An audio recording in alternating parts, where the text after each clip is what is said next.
It was a hot afternoon in the bustling streets of New York City.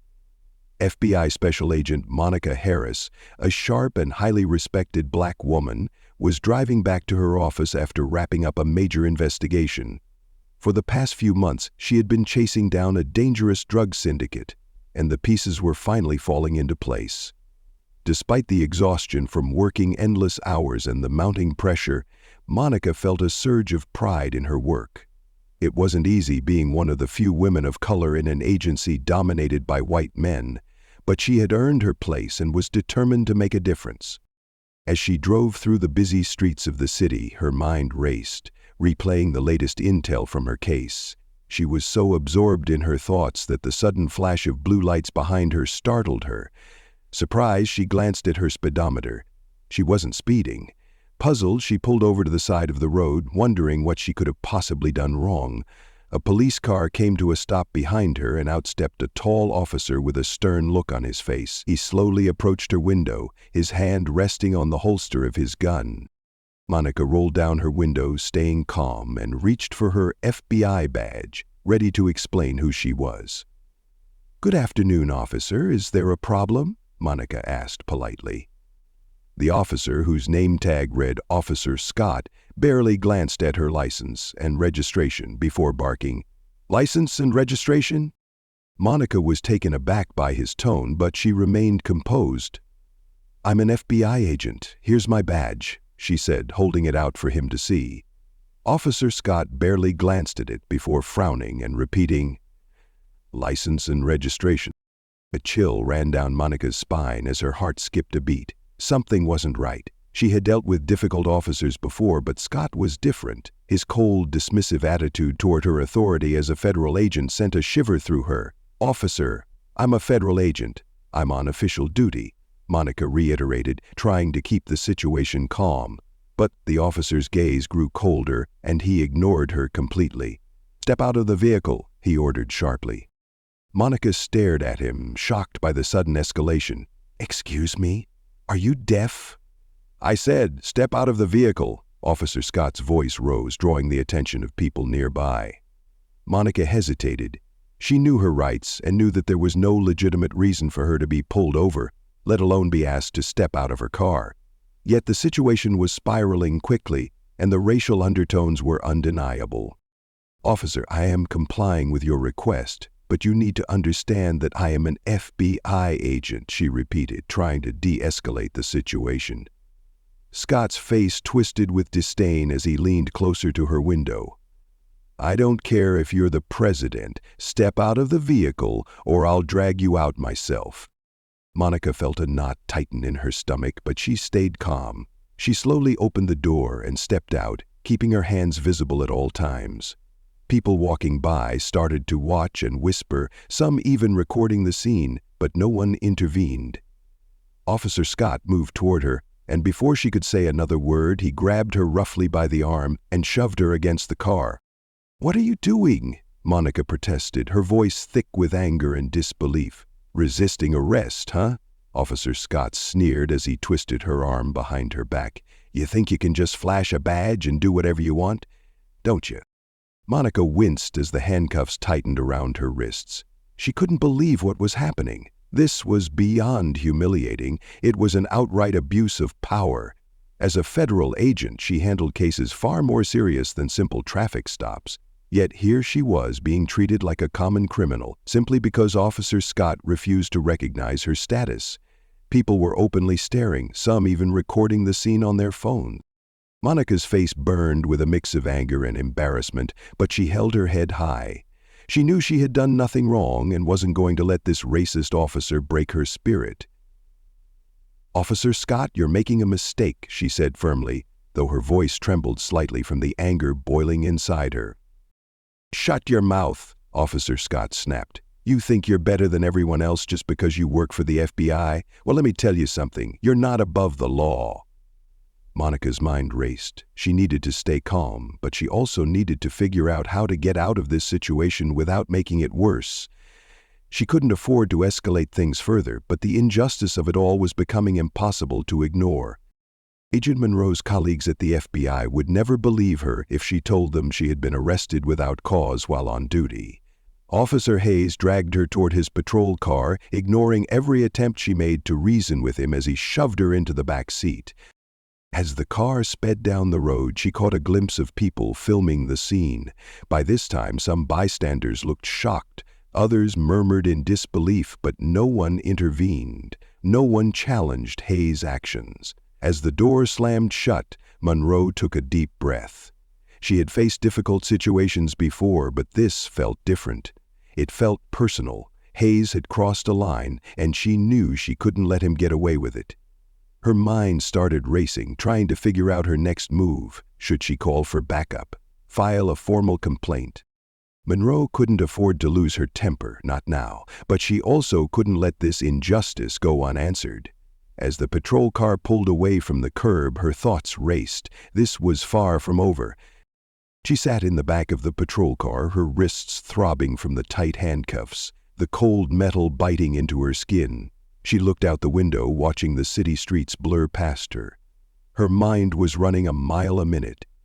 This wasn't just an ordinary arrest. Officer Hayes clearly had a personal vendetta. But why? Was it because she was a black woman, or because he thought he could assert his authority without consequence?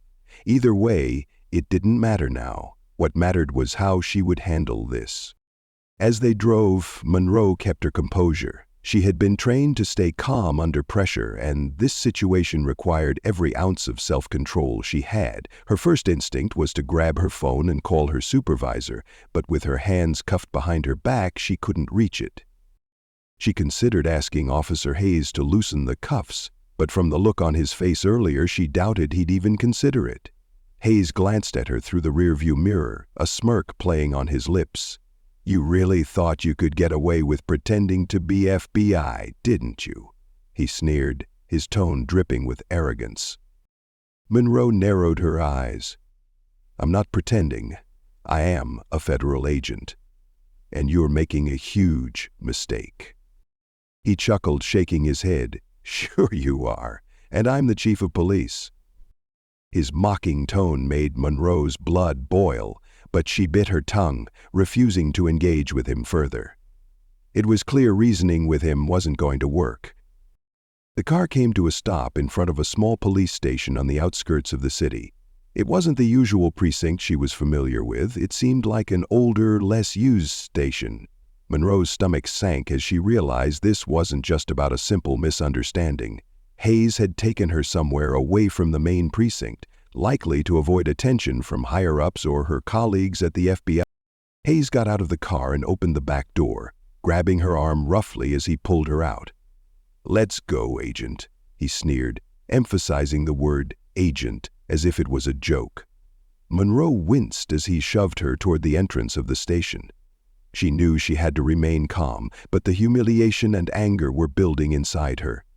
She had been through so much in her career, endless training, dangerous field operations, but nothing had prepared her for this kind of blatant disrespect. It wasn't just about the arrest. It was about being seen as less than because of her skin color, her gender, and her position inside the station. The station was eerily quiet. The few officers who were present barely glanced up as Hayes led Monroe past the front desk. She noticed their lack of reaction, as if this kind of behavior from Hayes was normal, expected even. It was a chilling realization. No one was going to step in on her behalf. She was on her own. Hayes pushed her into a small interrogation room and slammed the door shut behind them. The room was dimly lit, with only a small metal table and 2 chairs. He shoved her into one of the chairs, still keeping the handcuffs on. "Let's get one thing straight," he began, pacing back and forth in front of her. "I don't care who you say you are. As far as I'm concerned, you're just another criminal trying to pull a fast one." Monroe glared at him, refusing to be intimidated. "You're violating my rights. You have no reason to hold me, and when this is over, you'll regret it." Hayes stopped pacing and leaned in close to her, his face inches from hers. "Is that a threat, Agent?" he asked, his voice low and menacing. Monroe didn't flinch.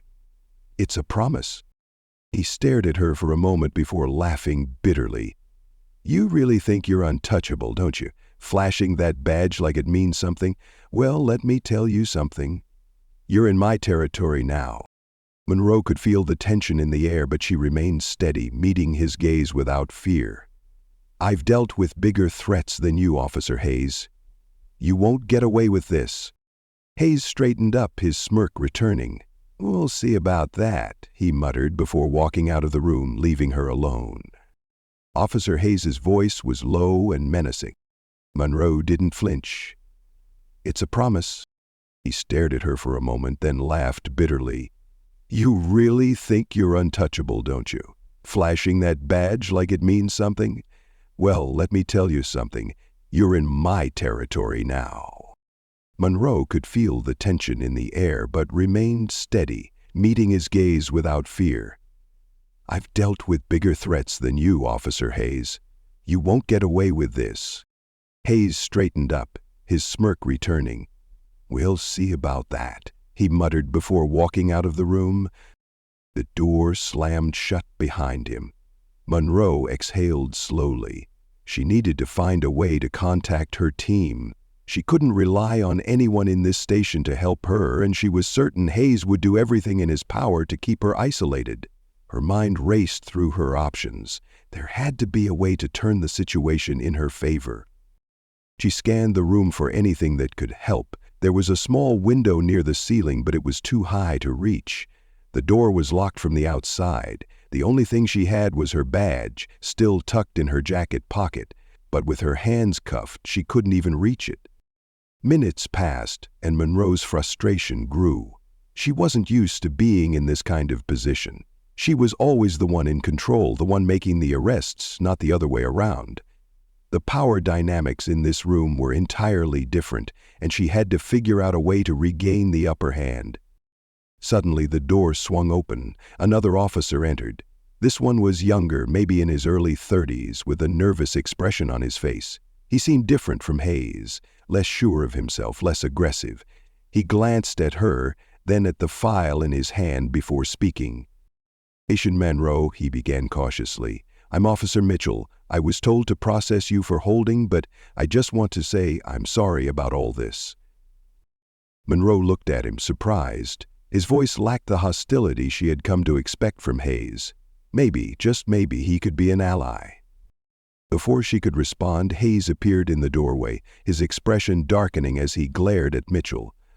What are you waiting for? He snapped, his eyes burning with contempt. Get her processed. Mitchell hesitated, his discomfort obvious, but he nodded reluctantly. Yes, sir. Hayes lingered for a moment longer, his gaze shifting between Monroe and Mitchell, before turning and leaving the room. Monroe's eyes met Mitchell's. She had a feeling he might be the key to her getting out of this situation. Monroe watched him carefully, her hope mixed with caution. He seemed uneasy, maybe even sympathetic, but she couldn't be sure. She knew from experience that people in his position often wavered when push came to shove, especially under the pressure of someone like Hayes. Still, she couldn't afford to let any possible opportunity slip through her fingers. Mitchell cleared his throat awkwardly as he pulled a small notebook from his pocket. I'm going to need some information, he said, his voice a bit shaky. It's just routine, name, date of birth, that kind of thing. Monroe studied him closely. His reluctance was clear in the way his eyes kept darting toward the door, as if he expected Hayes to burst in at any moment. You already know who I am, she replied, her voice calm but firm. What you're doing here isn't right, and you know it. Mitchell's hand froze mid-scribble, and for a brief second their eyes met. There was a flicker of something in his gaze, guilt, perhaps, but it was quickly masked by a forced sense of duty. He looked back down at his notepad, avoiding her gaze. I don't make the rules, he muttered under his breath. Monroe leaned forward slightly, her voice low and steady. You might not make the rules, but you can decide whether or not to follow orders that you know are wrong. Mitchell hesitated again, the pen trembling in his hand. The tension in the small interrogation room was thick, and it was clear he was struggling internally. Monroe could see the conflict playing out on his face. She had been in enough high-pressure situations to recognize when someone was grappling with their conscience. "I can help you, Mitchell," she continued, her tone softening, "but you have to help me first." Mitchell sighed deeply, running a hand through his hair. "This isn't how things are supposed to go," he muttered to himself. "I know something's off, but he's the senior officer. I can't just—" Monroe interrupted him, her voice sharp but controlled. "You've seen it, you know it, and if you don't do something about it now, you're just as responsible." Mitchell shifted uncomfortably in his seat. The weight of her words hung in the air, and he looked visibly torn. He opened his mouth to speak, but before he could respond, the door to the interrogation room flew open. Officer Hayes stormed in, his expression hard and angry. "What's taking so long?" he barked, glaring at Mitchell. "She's a simple perp, not a puzzle to solve." Mitchell shot up from his chair, stammering slightly. I was just getting the basic information, sir." Hayes sneered at him, clearly unimpressed. "Get her into holding already. We don't have all day." Mitchell nodded quickly, stuffing his notepad back into his pocket. He avoided Monroe's gaze as he stood up and motioned for her to follow him. But Monroe wasn't done. She knew this might be her only chance to get through to him, and she wasn't about to let fear silence her. "You're making a mistake, Officer Hayes," she said, her voice steady and authoritative. "This is going to come back on you, I guarantee it." Hayes laughed, a harsh, bitter sound that echoed off the walls. "Oh, I'm sure you think so, sweetheart, but in this town nobody cares about your so-called authority. You think just because you have a fancy FBI badge that makes you untouchable? Think again." Monroe held his gaze, refusing to back down. "I'm not here to impress you, Hayes. I'm here to do my job, and trust me, the people who do care will be coming for you." For a moment, something flickered in Hayes's eyes, a brief flash of uncertainty, but it was gone as quickly as it appeared, replaced by his usual smug arrogance. He waved his hand dismissively at Mitchell. "Get her out of my sight," he snapped.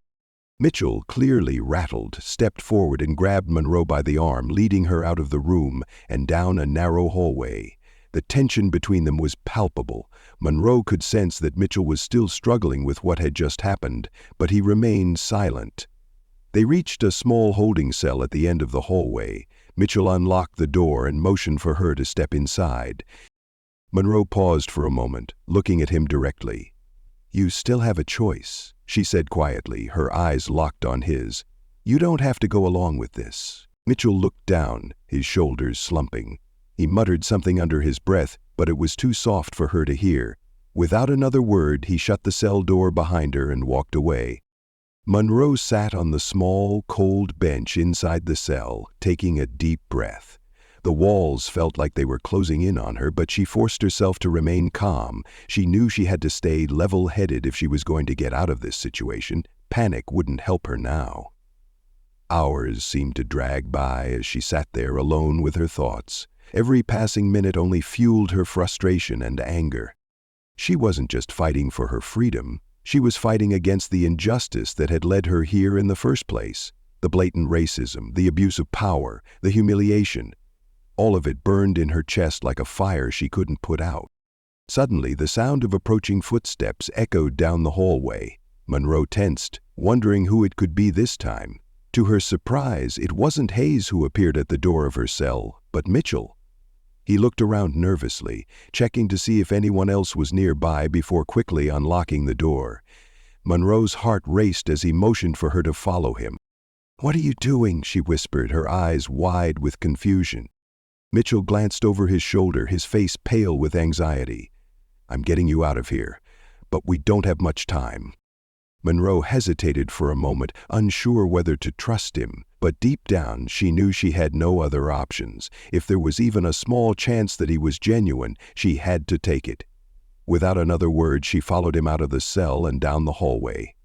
They moved quickly through the dimly lit station, avoiding the main corridors. Monroe's heart pounded in her chest as they reached the back exit. Mitchell paused, pulling out a set of keys and unlocking the door. "This is your chance," he said quietly, looking at her with a mix of fear and resolve. "Get out of here before Hayes catches on." Her mind was spinning. Could she really trust him? Or was this some kind of trap? She didn't have time to think it through. Monroe stood frozen by the back exit, the cold night air creeping in through the small gap as Mitchell held the door open. Her mind raced. Could she really trust him? This entire ordeal had been a nightmare, and after everything she'd been through, it was hard to believe that anyone in that precinct would actually help her. Mitchell glanced nervously at his watch. "We don't have much time," he urged in a hushed voice, his anxiety palpable. His eyes kept darting around as if he expected Hayes to appear at any second. Monroe took a deep breath. She knew she couldn't stay there, especially not after what Hayes had done, but running could only complicate things. She was an FBI agent after all, and disappearing from a police station would raise too many questions. She was caught between a rock and a hard place. The system, the very one she had trusted and worked for, had betrayed her, and now she had to make a quick decision. "Why are you doing this?" she asked, her voice low but firm. Mitchell hesitated, opening his mouth to answer but quickly closing it, looking conflicted. His eyes flickered with guilt and desperation. "Because it's wrong," he finally muttered. "What Hayes is doing. It's not just wrong, it's illegal. He's going to pay for it one way or another, but right now, if you stay, you're going to be the one who suffers. You have to get out of here before it's too late." Monroe stared at him, trying to gauge the sincerity in his words. There was something about the way he spoke, the way he looked at her, like he was pleading with her to believe him. But could she trust him? Was he genuinely trying to help, or was he just looking for a way to save his own skin? She couldn't shake the feeling that something still didn't add up. But the clock was ticking, and she didn't have time to dwell on it. If Mitchell was telling the truth, staying there would only make her situation worse. If Hayes came back and saw her still locked up, there was no telling what he would do next. She knew better than to underestimate a man like him, a man fueled by hate and authority. Taking a leap of faith, she nodded and stepped toward the door. "All right," she whispered, "let's go." Mitchell's face softened in relief, and he quickly ushered her outside. The cool night air hit her face sharply, and for the first time in hours, she felt a glimmer of hope. They moved quietly, sticking close to the shadows as they made their way through the back alley behind the precinct. Monroe's senses were on high alert. Every rustle of the wind, every distant sound of footsteps sent her heart racing. She was trained for situations like this, but it was different when the threat came from the very people meant to uphold the law. It was unnerving knowing that at any moment, Hayes could catch up to them. Mitchell led her to a small, beat-up car parked near the alley's end. He fumbled with his keys for a second before unlocking the passenger door. "Get in," he whispered, glancing around nervously. Monroe slid into the seat, her eyes scanning the area for any sign of danger. Mitchell jumped in on the driver's side and started the engine. The low rumble of the car echoed in the quiet night as they pulled away from the precinct. The tension in the car was thick. Neither of them spoke for several minutes. Monroe couldn't shake the unease building in her gut. They were out, but they weren't safe yet. Daniels wouldn't let this slide. He was the type of man who thrived on control, and losing it would only make him more dangerous. Finally, Monroe broke the silence. "Where are we going?" Mitchell kept his eyes fixed on the road, his knuckles white as he gripped the steering wheel. "I'm taking you somewhere safe," he said, "somewhere Hayes won't find you." Monroe raised an eyebrow, her skepticism returning. "And what then?" "I can't just run, you know that. I need to deal with this." Mitchell glanced at her, his face tense. "I know, but you need time. Time to figure out your next move, time to gather evidence against him. If you stay here, Hayes will bury you before you even get the chance." Monroe leaned back in her seat, her mind racing with 1,000 thoughts. She hated the idea of running, but Mitchell had a point. She needed more information, something concrete that would expose Hayes and his corruption. But where would she even begin? And how could she trust anyone in that precinct after what had happened? The car sped down the empty streets, the city lights flickering past them in a blur. Monroe stared out the window, her mind working overtime. She needed to contact her team at the FBI, but Hayes had confiscated her phone back at the precinct. Her hands curled into fists in frustration. It was one thing after another. "Mitchell," she said suddenly, her voice sharp, "we need to stop. I need a phone." Mitchell hesitated, his eyes flicking nervously to the rearview mirror. "We can't stop yet. It's too risky." Monroe clenched her jaw. "I can't do this without communicating with my people. I need backup.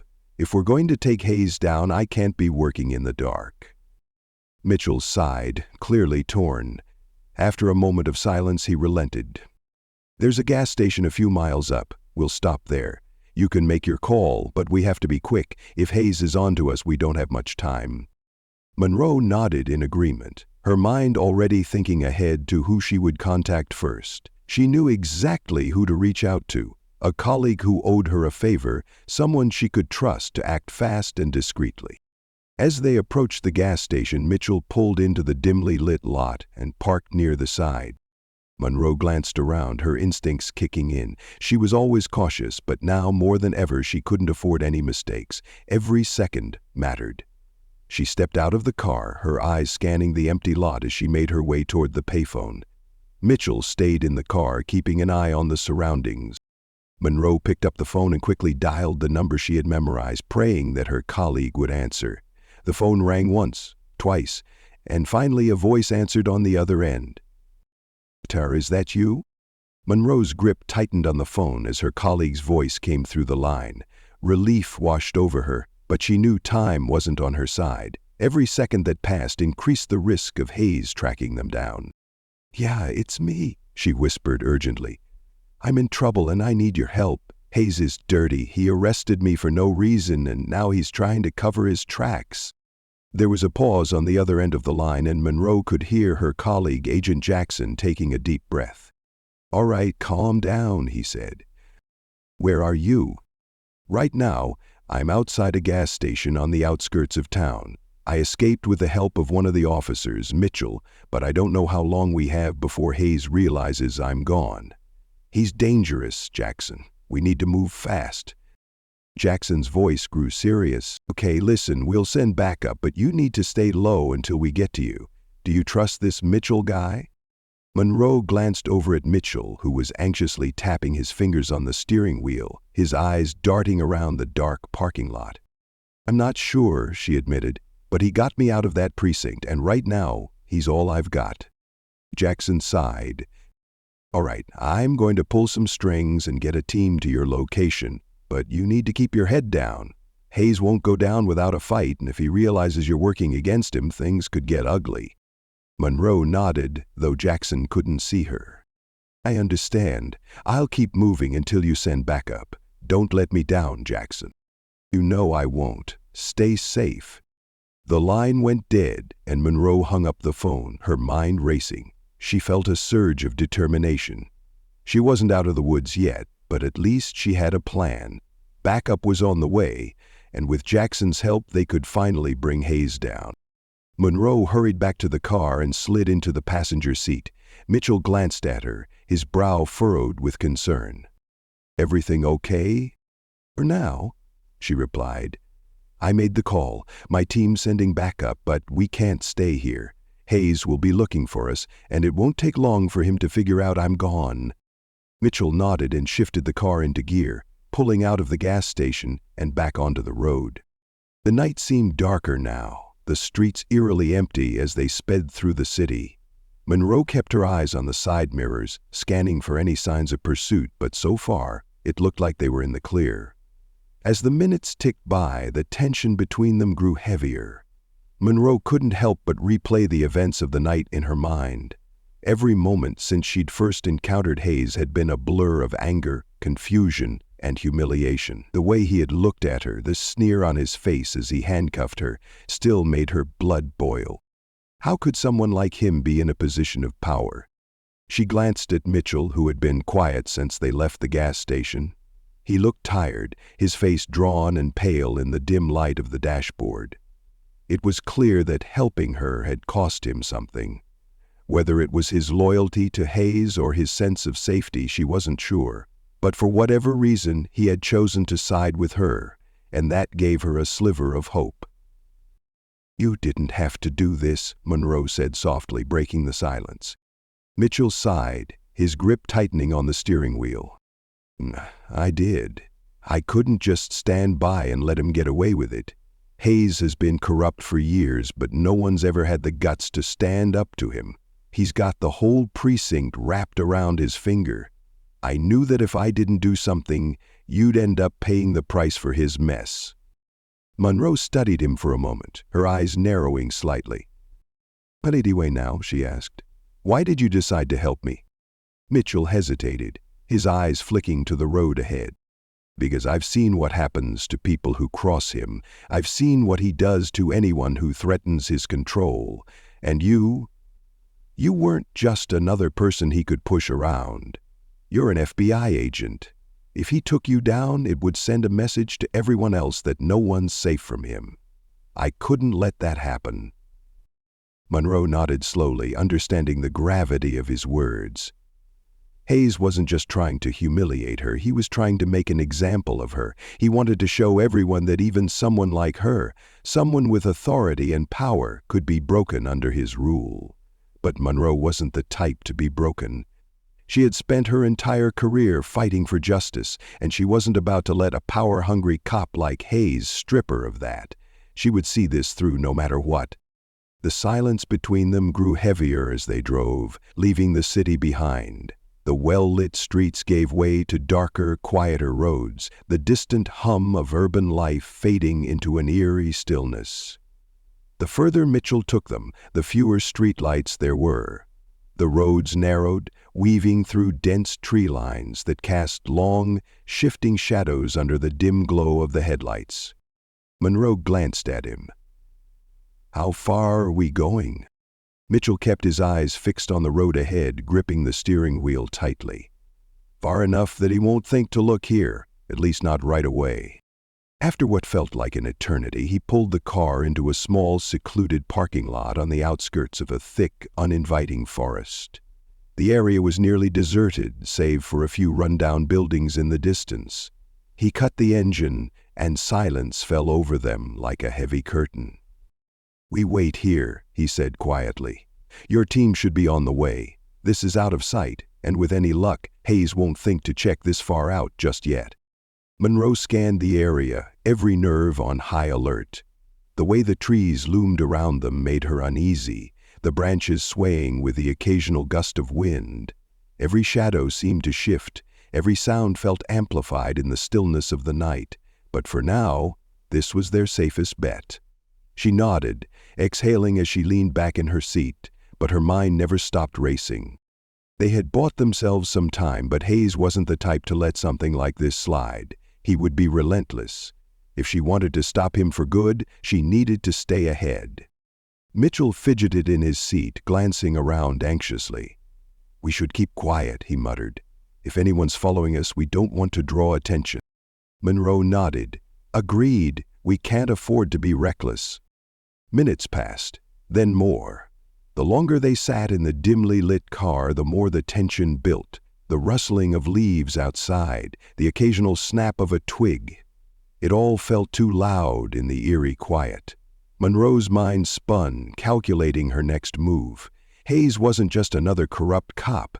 He was methodical, manipulative, and dangerous. Backup was coming, but that wouldn't be enough. She needed more than a rescue. She needed a way to prove his crimes, something that no one could deny or sweep under the rug. The stillness of the night was broken only by the occasional creak of the branches swaying above them. Mitchell kept darting glances at the rearview mirror, shifting in his seat as if expecting Hayes to materialize out of the darkness at any moment. "I still can't wrap my head around this," he muttered. "I always knew Hayes was bad news, but I didn't think he'd take it this far." Monroe turned to face him, her voice steady but cold.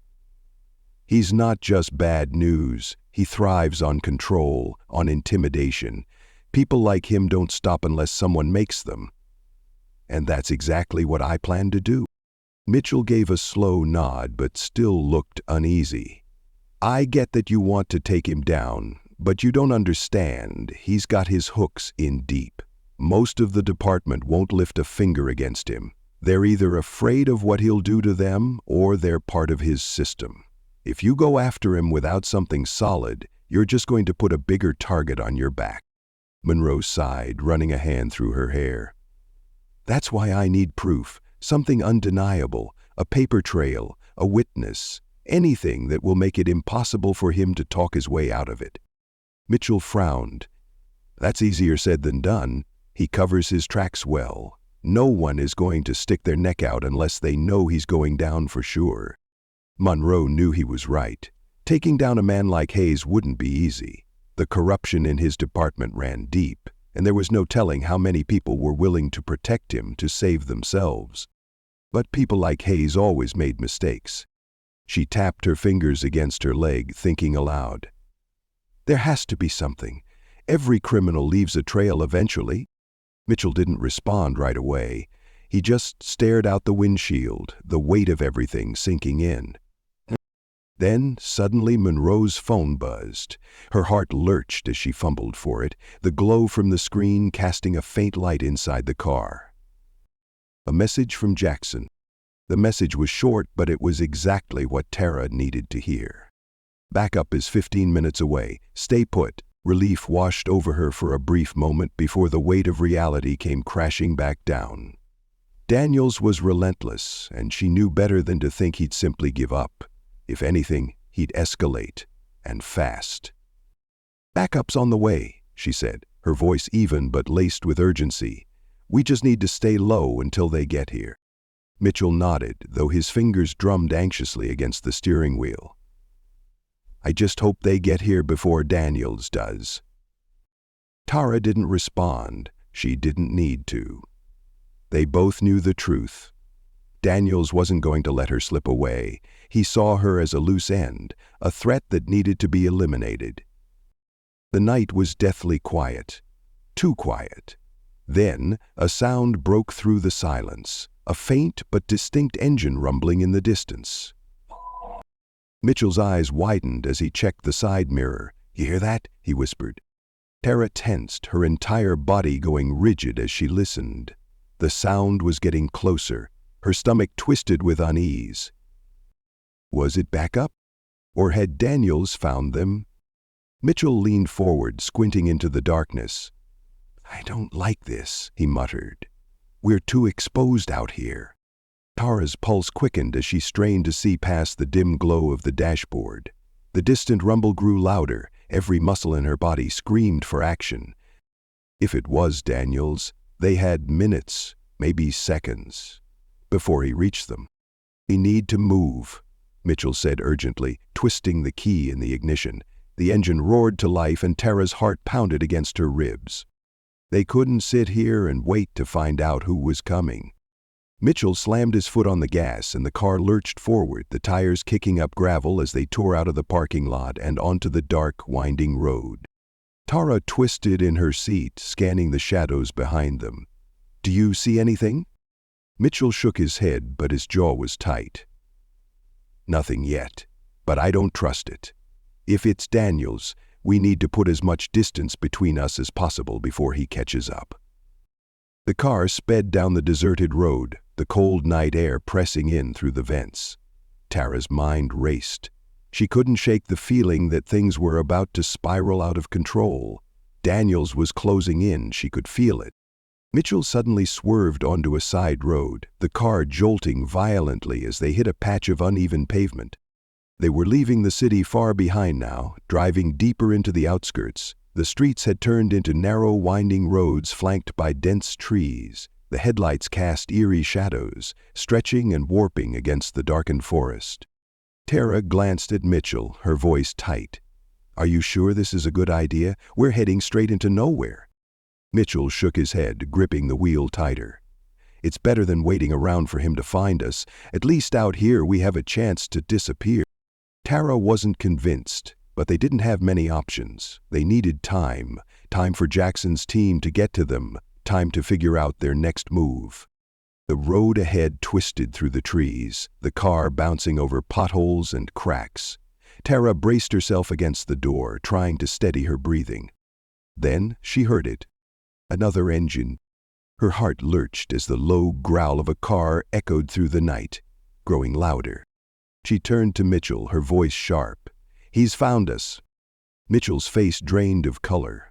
Without a word, he pushed harder on the gas, the car surging forward as they raced down the dark, empty road. Tara's pulse pounded in her ears as she watched the headlights appear in the distance, gaining on them with every passing second. "Put on," Mitchell muttered, his voice tense. He jerked the wheel, swerving onto an even narrower road barely wide enough for a single vehicle. The trees loomed closer, their branches arching over them like skeletal fingers. The headlights behind them closed in, their glow stretching through the trees, illuminating the road in flashes as they twisted through the dense forest. Mitchell cursed under his breath. He's not letting up. Tara clenched her jaw, gripping the dashboard as the car jolted over the rough terrain. They were running out of road, running out of options. And Daniels was right on their tail. He couldn't afford to slow down.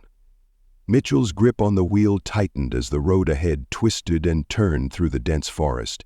The vehicle behind them loomed closer, its headlights casting long, eerie shadows that flickered across the towering trees. Tara's heart pounded against her ribs as the car bounced violently over uneven terrain. The tires barely gripped the worn pavement, each jolt sending a fresh wave of adrenaline through her veins. "Whoever that is, they're not giving up," Mitchell muttered under his breath, his voice edged with panic. Tara flicked her eyes to the side mirror, her pulse quickening. The blinding glare of the headlights felt suffocating, swallowing the darkness around them. She couldn't see who was driving, but she didn't need to. There was only one possibility. Daniels. "It's relentless," Tara gritted out, her jaw tight. Her gaze flickered between the rearview mirror and the winding road ahead. "But we can't let him catch us, not now." Mitchell nodded, his expression grim as he floored the gas pedal. The engine groaned in protest, but the car shot forward, hugging the sharp turns with a dangerous urgency. The tires squealed against the road, gripping just enough to keep them from careening off into the trees. "We're going to lose him," Mitchell said, though his tone made it sound more like a desperate attempt to convince himself. Tara wasn't so sure. Daniels had already proven he wouldn't stop until he got what he wanted, and right now, what he wanted was her. She could feel his presence pressing down on her like a thick, suffocating fog. This wasn't just about control, this was personal. Suddenly, the road ahead split into two paths. Mitchell made a split-second decision, yanking the wheel to the left. The car lurched violently, tires skidding against the gravel as Tara braced herself against the dashboard. For a moment, it seemed like they had shaken him. Then the headlights reappeared. "Damn it," Mitchell cursed under his breath. "He's still on us." Tara's mind raced. They couldn't keep outrunning him, not on these back roads. They needed a plan, fast. "We can't just keep driving," she said, her voice tight with urgency. "He'll catch up eventually. We have to do something." Mitchell threw her a sharp look. "Like what? We're in the middle of nowhere?" Tara's eyes flicked to the dense forest on either side of the road. The trees stretched high, their thick, twisted branches forming a tangled web of darkness. It wasn't ideal. But it was their only chance. "Pull over," she said suddenly. Mitchell's brow furrowed. "We ditch the car and head into the woods." Mitchell gave her a skeptical look. "Are you serious? We have no idea what's out there." Tara nodded, her heart hammering. "Exactly. And neither does he. He won't be able to follow us through the trees. We can lose him." Mitchell hesitated, his fingers tightening around the wheel. In the rearview mirror, the headlights behind them burned like a predator's eyes, closing in fast. Then, with a deep breath, he made his decision. "All right, let's do it." He swerved the car hard to the side, the tires skidding against the gravel as they came to a screeching stop. The headlights behind them loomed dangerously close. There was no time to think. Tara flung open the passenger door, the cool night air rushing against her face as she jumped out. Her boots crunched against the gravel, but she didn't stop moving. Mitchell was right behind her, slamming his door shut as they bolted toward the thick tree line. The forest was dense and unwelcoming, its shadows stretching long and dark beneath the moonlight. But Tara didn't care. They needed to disappear, and fast. Behind them, the screech of brakes shattered the silence. Then came the unmistakable sound of a car door slamming. Then another. Tara's pulse spiked as she grabbed Mitchell's arm, yanking him deeper into the woods. "Come on," she whispered urgently. The thick canopy overhead swallowed what little light remained, plunging them into near total darkness. The underbrush tangled around their legs, making every step a battle against the earth itself. But Tara didn't slow down. Then came the sound she had been dreading. Boots on gravel. Crunching. Deliberate. Getting closer. Daniels was coming. Mitchell stumbled behind Tara, his footing unsteady as they weaved through the thick trees. His breathing was ragged, the panic in his movements growing more obvious with each hurried step. But they couldn't stop. "We have to keep moving," Tara whispered, stealing a glance over her shoulder. She didn't need to finish the sentence. They both knew what would happen if Daniels caught up to them. They had seen firsthand what he was capable of, and neither of them was willing to find out just how far he was willing to go. The sound of heavy boots crashing through the underbrush sent a chill down Tara's spine. He was too close. Mitchell reached for her arm suddenly, his grip firm. "Over here," he whispered, his voice hoarse with fear. He gestured toward a dense cluster of bushes ahead. Tara didn't hesitate. She ducked down, pulling Mitchell with her. The rough branches scratched at her arms, snagging on her clothes, but she barely noticed. Her focus was entirely on the approaching footsteps. Each one sent a fresh jolt of dread through her body. They crouched in the suffocating silence, barely daring to breathe. The footsteps grew louder. Tara's heart slammed against her ribcage. Then they stopped. She froze, her breath catching in her throat. Someone was standing just a few feet away. The soft rustle of leaves under their boots was the only sound in the still night. Her mind raced. What if Daniels had already found them? What if he knew exactly where they were hiding? Beside her, Mitchell was trembling, his body stiff with tension. Tara silently prayed he would stay quiet. They remained motionless, every nerve in their bodies strung tight, waiting. Then, without warning, the footsteps started again. Moving away, Tara let out a slow, shaky breath, relief flooding through her limbs. "He's going the other way," Mitchell whispered, his voice barely audible. She nodded, but her body remained tense. Daniels might have moved on for now, but she knew him better than to believe he had given up. They were far from safe. "We can't stay here," Tara whispered, her sharp eyes scanning the darkness around them. "We need to keep moving." Mitchell hesitated for only a moment before nodding.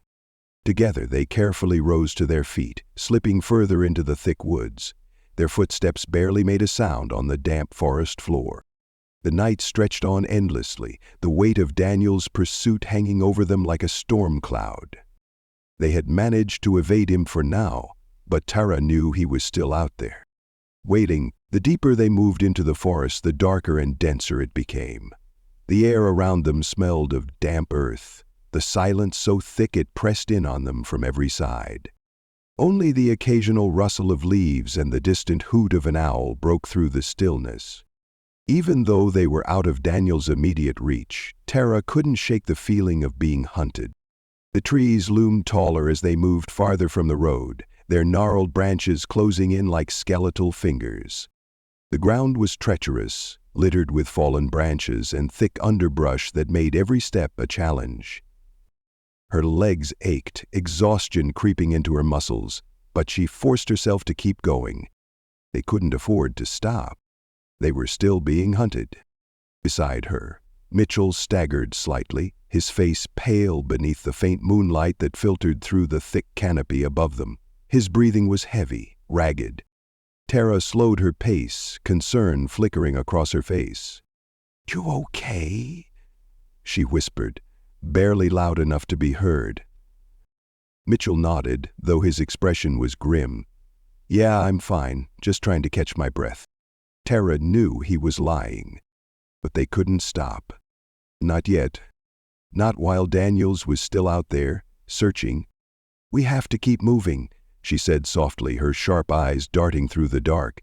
"We need to find somewhere to hide until we can come up with a plan." Mitchell didn't argue. He simply nodded and pushed forward, though his steps had grown slower, more labored. Tara's mind raced as they continued deeper into the trees. They couldn't stay in the forest forever. And going back to the road? That wasn't an option. Daniels would be waiting for them, and he would be even more determined to catch them now. Suddenly Mitchell stopped in his tracks, his hand shooting out to grab Tara's arm. She turned sharply, her heart leaping into her throat. "What is it?" she whispered, urgency laced in her voice. Mitchell didn't answer right away. Instead, he lifted a shaking hand, pointing into the distance. His eyes were wide with alarm. Tara followed his gaze, squinting into the darkness.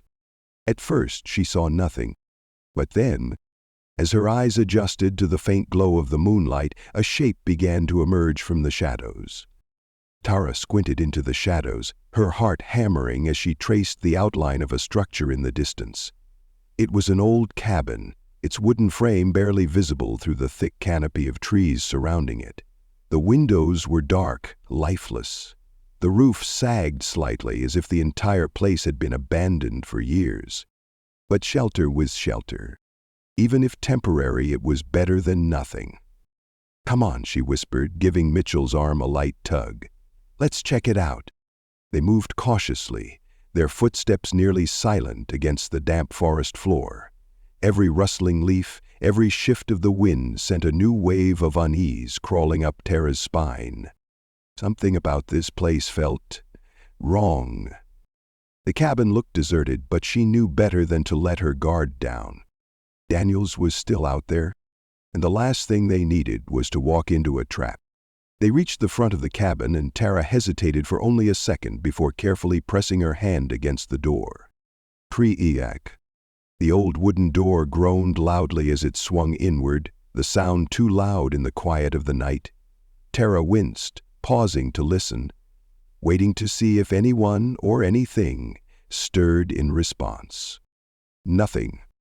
She took a breath and pushed the door open wider, glancing back at Mitchell before stepping inside.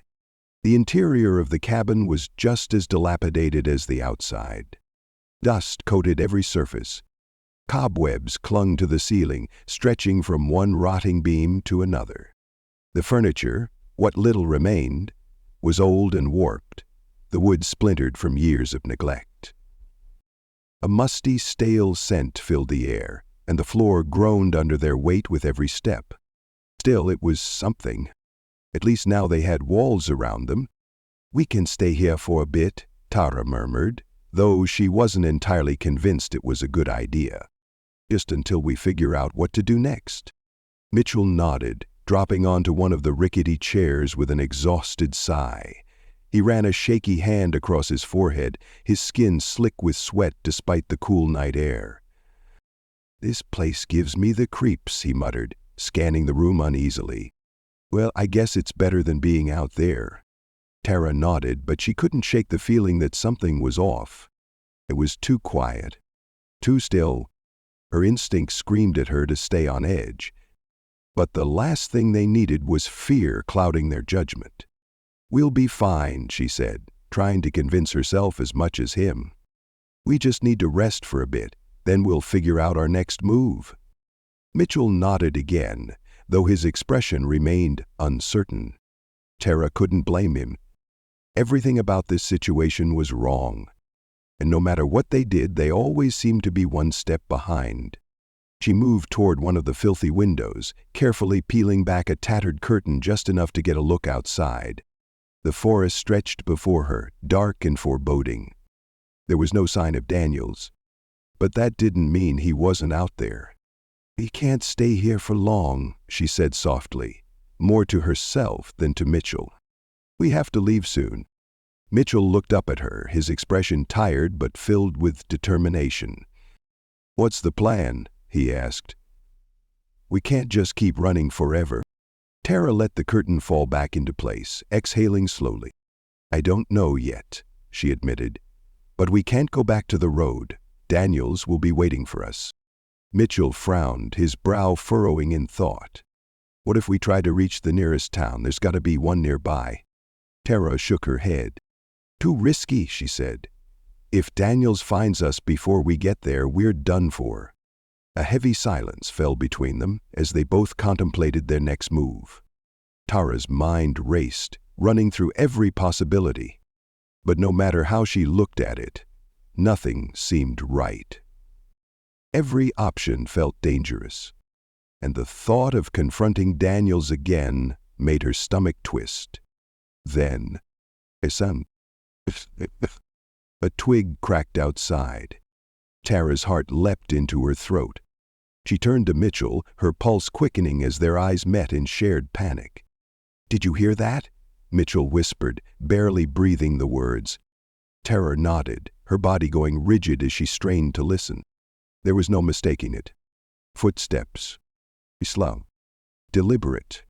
They echoed through the trees, growing closer. Daniels was here? It was as if he already knew. Knew exactly where they were. Knew exactly how to make them sweat.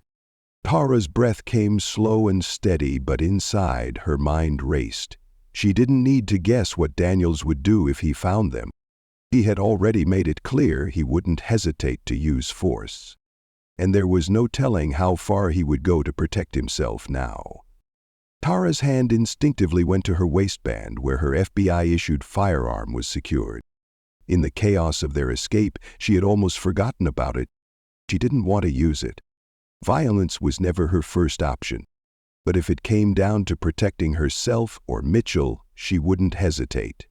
Outside, the sound of footsteps stopped. Just beyond the cabin door, Tara held her breath. The silence stretched on, thick and suffocating. Each second felt like an eternity. Then, bang! The door slammed open, crashing against the wall with a force that made the entire cabin shake. Tara's heart skipped a beat. She and Mitchell flattened themselves against the wall, pressing into the shadows, desperate to stay out of sight.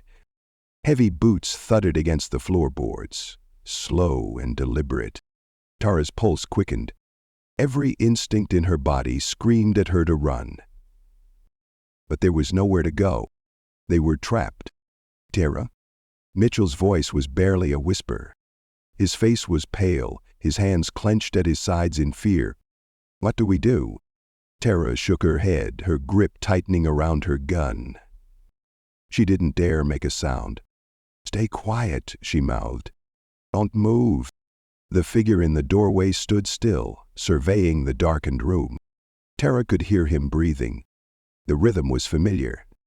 Her mind immediately recognized it. It was Daniels. She had heard his voice, seen his face enough times to know exactly who was standing there. But why was he taking his time? Was he toying with them? Enjoying their fear? A chill ran down Tara's spine as Daniel's voice cut through the air. Come out, wherever you are." His tone dripped with cruelty. "You can't hide forever, Agent Lawson." Tara's stomach dropped. He knew she was there. There was no point in hiding any longer. Slowly, she edged toward the corner, her back still pressed against the wall. Her gun was drawn now, but still hidden behind her. She needed to stay calm.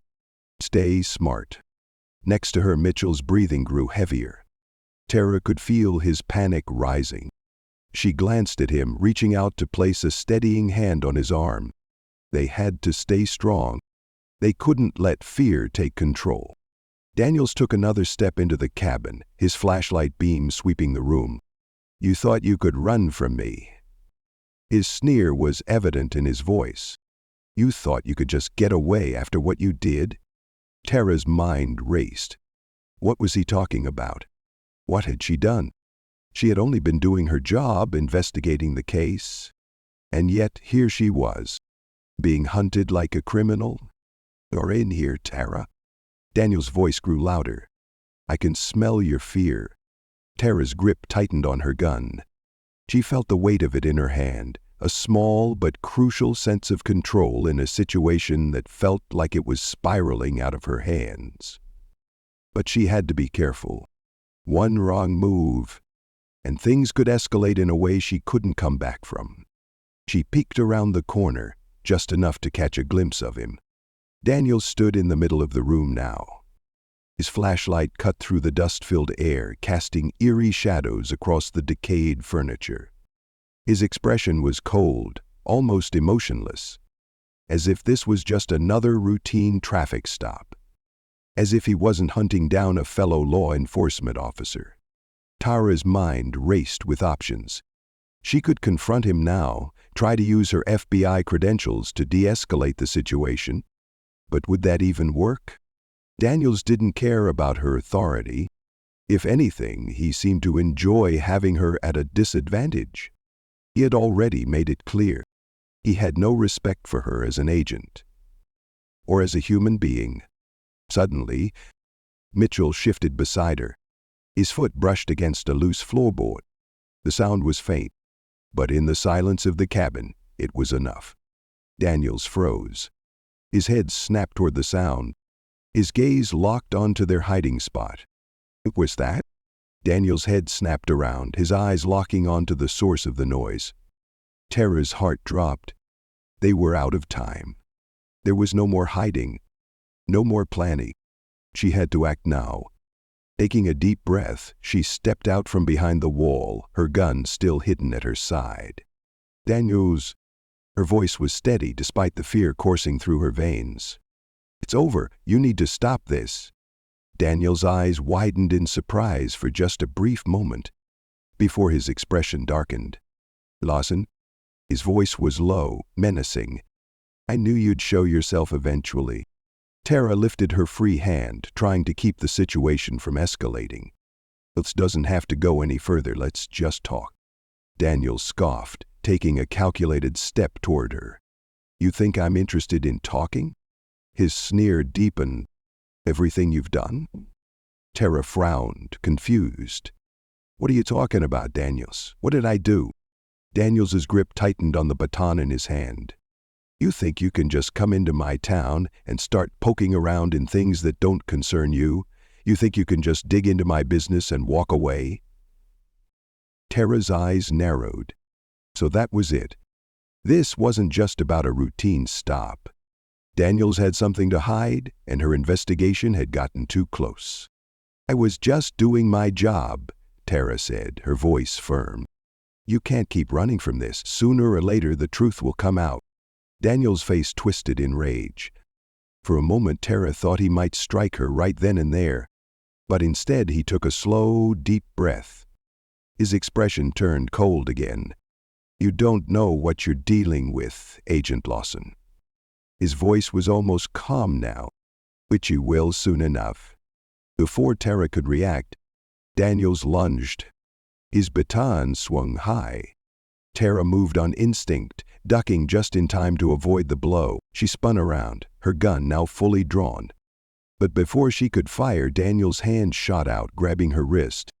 A sharp twist of pain shot through her arm. Her gun clattered to the floor. "Iraq." Mitchell's voice rang out. She barely had time to see him rush forward before Daniels shoved her to the ground. Her head spun, the dim light of the cabin flickering as shadows danced across the walls. She tried to regain her composure, but Daniels was already looming over her.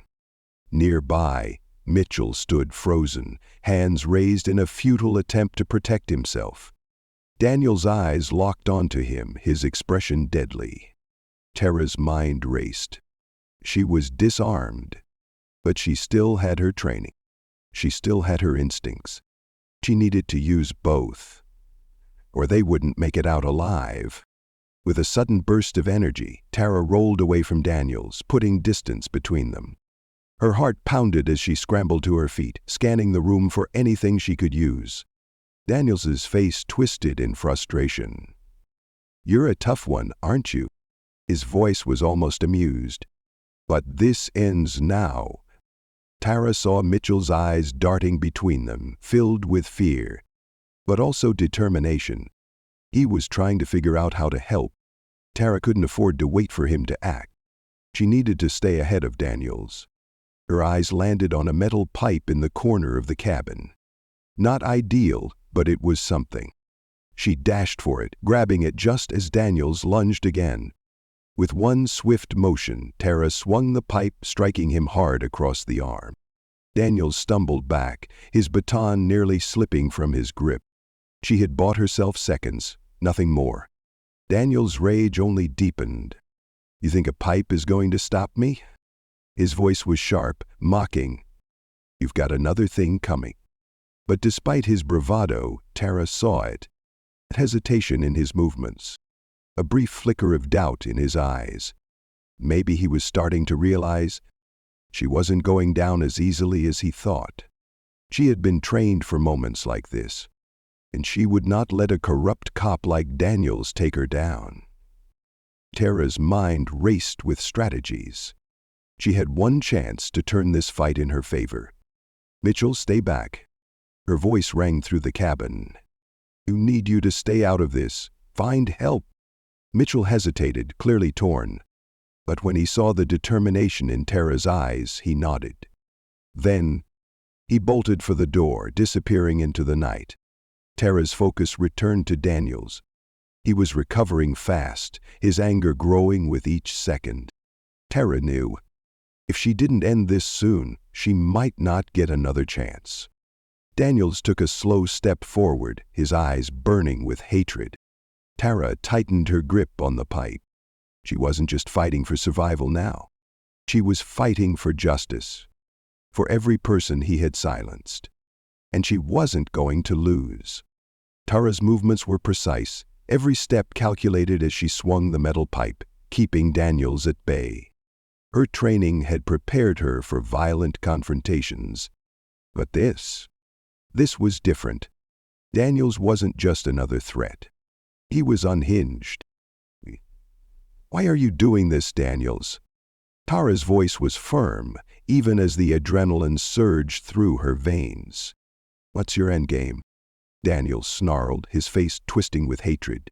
"You think you're so high and mighty, don't you?" His voice was dripping with contempt.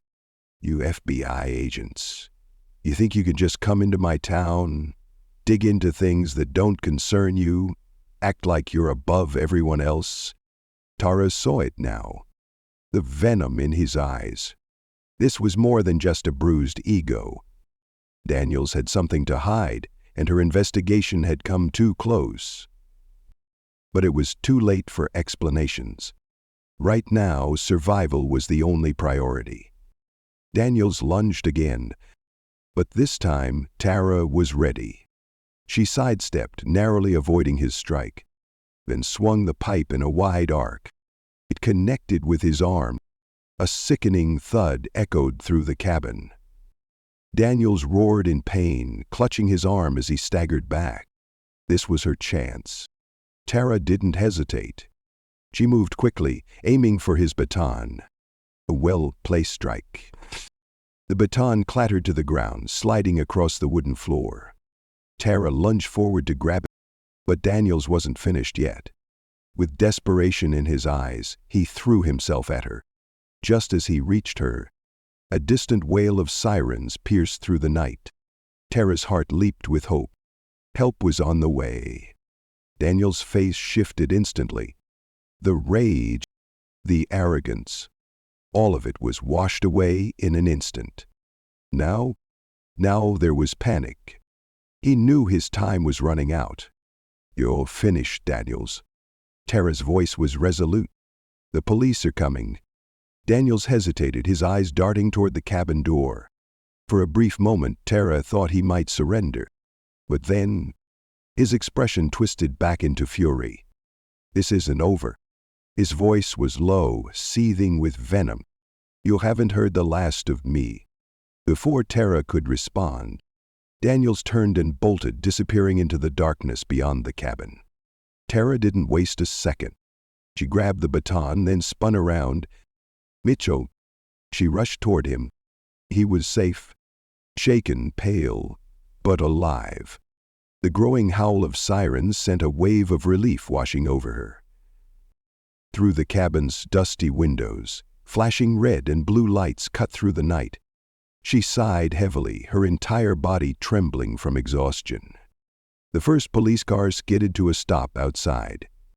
Doors flew open. Officers flooded the scene, their faces a mix of concern and urgency. "Lawson!" A voice rang out. Tara turned, recognizing one of the responding officers. "Are you okay?" She nodded, barely managing to steady her breath. "I'm fine," she said. Then she straightened her aching shoulders, regaining her composure. "But we need to find Daniels. He's dangerous, and he's armed." The officers snapped into action, quickly dispersing into the woods. They would find him. They had to. As the officers worked, Tara's thoughts shifted. To Mitchell. He stood off to the side, his hands still shaking slightly. This night would stay with him. For a long, long time. And for Tara, she knew, this night would never leave her. The cabin, once a place of fear, now felt like a sanctuary. She was grateful for the backup. But she also knew this wasn't over. Daniels was still out there. And this fight wasn't finished. For now, though, Tara allowed herself a single deep breath. The immediate danger had passed. But the fight for justice? It was only just beginning.